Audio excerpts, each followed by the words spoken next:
How much money do you need to earn to buy a $1 million home? Well, let's take a look at it. So if you're gonna buy a $1 million house, I'm assuming you're gonna put down 20%, so that's $200,000. You're also gonna have 3 to 4% of closing costs, let's say 30 more thousand, so that's $230,000 in cash up front to get your foot in the door. Now let's break down the monthly. If you get a loan out on the rest of that for 7.5% interest rate, your principal and interest payment's gonna be about $6,000.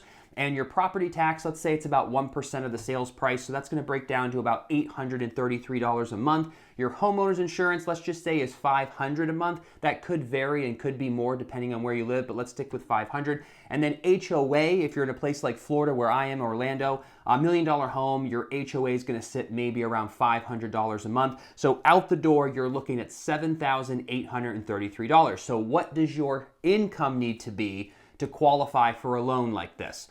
It's going to be $240,000 if you have no debts.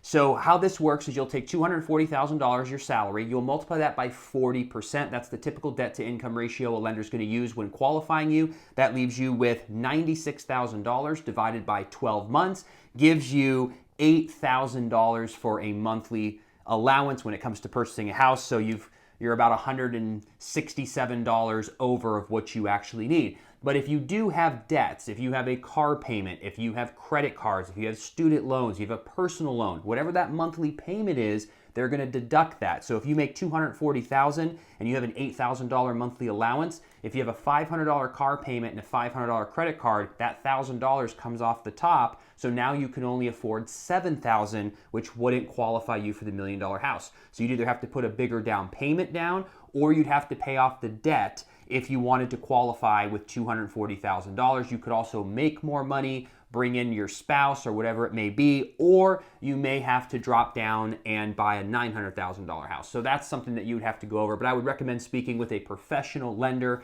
and you can figure out what's best for you and your family.